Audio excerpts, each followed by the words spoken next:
Remember the weapons that were supposed to go to the Syrian rebels who were fighting Assad? Well, they never made it. How so? It's a complicated story involving international arms dealers. Wall Street Journal's Dion Nissenbaum has the exclusive story, and he joins us now from Washington. Dion, thank you very much for being there.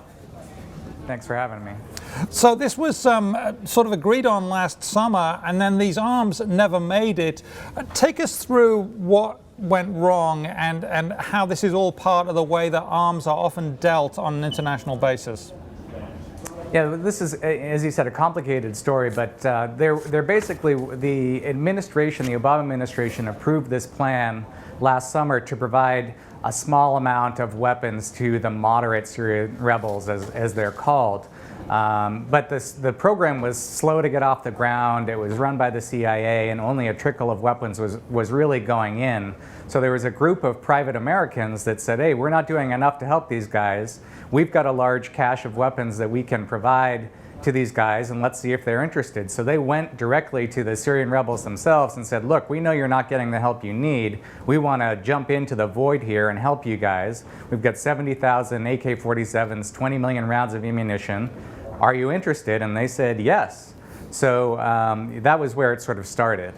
And it basically didn't get much further than that, did it? I mean, one of the things that, and we've got a screen up now of what they've actually got in their arsenal now, and I'll come back to that in a moment. But Dion, to do arms dealing internationally, you've basically got to get State Department approval because they don't want stuff getting in the wrong hands. How come it didn't push forward? Because the State Department wasn't against this happening, were they?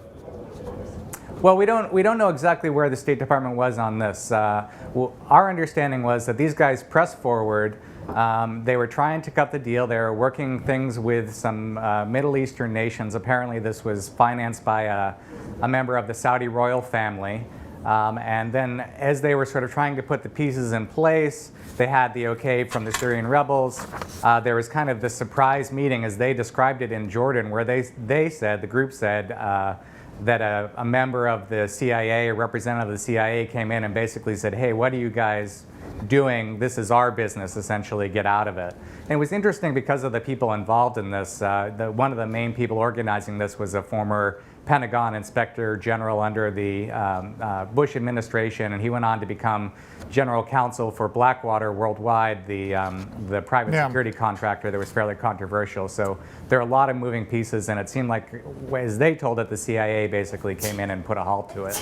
So we've got a couple of graphics here, and it shows what the arsenal that the rebels have and what the arsenal that the Syrian government has. And basically, they're very, very different. So we've got the Syrian rebels there. They've got rocket-propelled grenades, grenade launchers, anti-tank missiles, and AK-47s. That's all what is considered to be light arms. The Syrian government, on the other hand, has tanks, attack helicopter, MiG-29s, which are airplanes, and armored personnel carriers. This is really, it sort of reminds me of sort of cavalry versus tanks. It doesn't seem, two-sided. It seems very one-sided, and that's part of the problem, isn't it, Dion?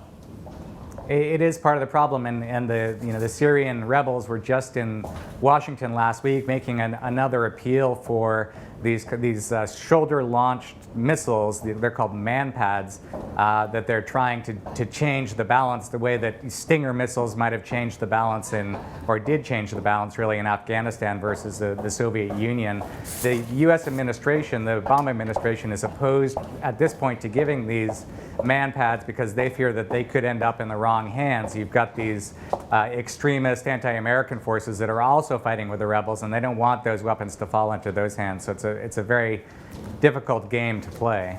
Very difficult, very dangerous. Thank you very much on this exclusive. Dion Nissenbaum, we appreciate your time.